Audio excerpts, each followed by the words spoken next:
Today I'm gonna show you my favorite everyday makeup look using pink eyeshadows. I'm sorry for my rusty voice, I was recently sick and I'm still coughing. Thank you for your get well wishes in my community post. I really wanted to start posting again, and let's get started with this primer. I'm using a viral TikTok product. It is the NYX Marshmellow Primer. It has a very delicious sweet scent like marshmallows and a super satisfying moussey consistency. It's like molten marshmallow basically. This one is a very spreadable primer. It gives a glowy finish and it can blur a little bit the pores on my cheeks. Then I continue with the new NYX foundation. It is the Total Control Pro Drop Foundation. This one is reformulated. It was actually a very popular product 5 years ago. I'm dotting the product on my face and then I'm blending with the e.l.f. makeup sponge. It is from the Cookies and Dream collection, which I have reviewed on my channel as well in a previous video. I'm gonna have a link in the description box below. If you're looking for a full coverage foundation, then this product is for you. It gives full coverage, and if you want a more natural finish, you can also apply it with a brush. The shade that I'm using here is Vanilla. In the beginning it gives a semi-matte finish, but at the end of the day it's a lot more glowy, so keep that in mind. I also never do any touch-ups because I'm lazy and I forget to have with me a powder or paper, blotting paper. To cover the discolorations around my eyes, I'm taking the Fit Me concealer in the shade 10. This is a very light concealer for me, but the foundation is even lighter, so it looks like I'm darkening my eyes here. After blending the concealer, it looks more natural with the foundation. I'm also pressing the side of the sponge that has foundation on it to lighten the concealer shade. Following that, I'm picking up the Magic Powder by Charlotte Tilbury in the shade Fair. This is a soft focusing and light diffusing loose powder that you can apply on the eyes and face. I bought this on a Black Friday sale with some other face products. I have paid around 60 euros for a full-size foundation, a color corrector and this powder, so it was an amazing offer. However, I don't think I will repurchase the powder specifically. It doesn't give me any magic. I have tried it with a lot of foundations and concealers and it makes my face makeup cakey. Also, it doesn't really set the products, especially the concealers. If you like using this powder, let me know in the comments. How do you make it work for you? What's your secret? And then now I'm taking the Hoola Glow by Benefit. Can we just talk about the brilliant graphic design? It actually looks like the text is glowing. I love it. This bronzer gives a light golden glow to the skin and it's very natural. I need to apply a few layers to make it more visible on my skin tone. It comes with this cute small brush. The size of it is ideal for bronzing the face and also defining the nose. However, the bristles are not so soft. If you have sensitive skin, I would suggest using a different face brush with this bronzer, and I always like bronzing the cheekbones, the forehead and the jawline, so I'm basically contouring with a bronzer. I'm bronze-touring. You heard it here first. For blush, I'm using the Mineralize blush by MAC Cosmetics in the shade Warm Soul. This was actually my first ever blush by MAC and I was using it every single day when I was working as a civil engineer. My job was at the center of Nicosia and there was a MAC store as well. One day after work, we went there with one of my good friends and we bought exactly the same blush and also a powder brush. I love going for makeup shopping with my friends. So this shade is not so pinkish. I decided to go with something warmer and more natural for my skin tone. This blush has a satin finish with a golden sheen and goes really well with the Hoola Glow bronzer.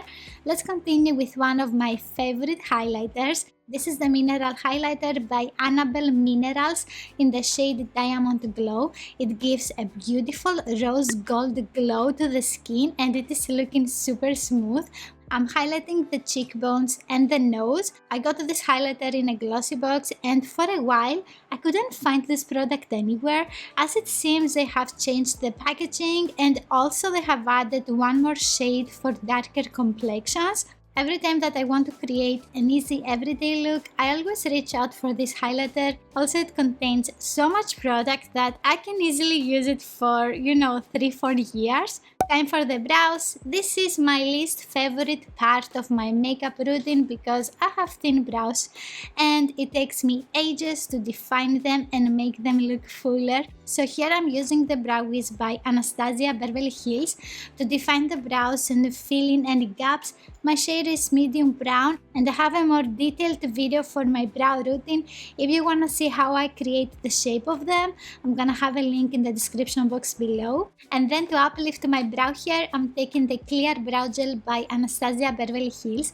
I can't say that this is the best clear brow gel in the market. It's not very strong to keep my brows in place all day, and also it takes a while for it to set. That means by the time that it finally dries, my brows have already turned downwards. I really like the Brow Wiz by ABH, but the clear brow gel is not worth the money. You can try the Brow Glue by Catrice Cosmetics if you want a super strong brow gel, and you can save some money too. Now it's finally time for my favorite part, the eyes. I'm taking the Color Icon eyeshadow palette in the shade Heart and Soul by Wet n Wild. This one has the perfect shades for easy pink eye looks or even gold and brown. So I'm starting off with this light peach shade, and with a bigger fluffy brush I'm diffusing this in the crease area. You don't have to be very precise with this color, it's gonna be the base for all of the other eyeshadows. And then I continue with a more vibrant orange shade. With this one I want to define the crease more, so I'm using a smaller blending brush and I'm buffing this closer to the eyelid. This is gonna make my eyes less hooded. I like how it looks with one layer of the product, however I want the color to pop more, so I'm applying a second layer as well. After that I'm going in this beautiful pink shade with a small flat brush and I'm pressing it in the outer eyelid. This eyeshadow is very pigmented. Make sure to tap the excess off so you don't have any fallouts on the under eye area. Without adding more product, I'm blending the edges of this shade and I'm also adding some in the outer crease. After the first layer of this shade is completely blended and super smooth on the eyes, I'm taking some more product to build up the intensity of the pink color. I'm also blending with the previous brush the shades in the crease. Up next, I'm taking this chocolatey brown shade with an even smaller brush for more precision. I'm blending this in the outer corner of the eyes, meaning the outer lower eye and outer crease. I'm trying to create a small angle and I'm diffusing the shade upwards to uplift my eyes and give a more awake look. This way you are going to look super fresh and ready for your everyday routine.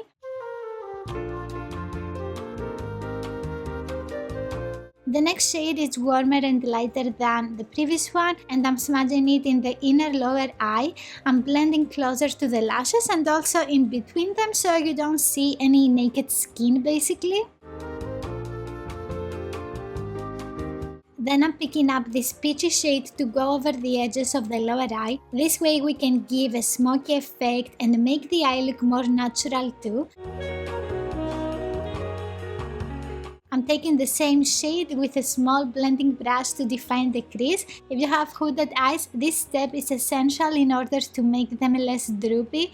My right eye is more hooded than the left one and I'm always blending the crease colors a little bit higher so the colors can be visible when my eyes are open. And let's go now to this rosy shimmery shade. I'm pressing this in the inner eyelid and it's not very noticeable, so I also applied some with my fingertip as well. I prefer more reflective eyeshadows, but this one is very wearable for everyday looks. And I know that not everyone likes very shiny shades on their eyes. For example, my sister would love this eyeshadow. Moving on to another shimmery shade. This one has a peachy golden color. It is super pretty, and with this one I'm highlighting the inner corner of the eyes. It's a more reflective shade than the previous one and goes very well with the pink and warmer shades of the palette. For mascara, I decided to go with the Wet n Wild Big Poppa Mascara in Blackest Black. The packaging is so royal and the applicator thin and easy to use. This mascara doesn't give as much volume as the pink Lash Princess Mascara by Essence. However, it looks very natural on my lashes and it's great for a wearable look. And here I'm applying the NYX Butter Gloss in Tiramisu. You can see here my review of the 5 Essence Lash Princess Mascaras, and I will see you in the next one.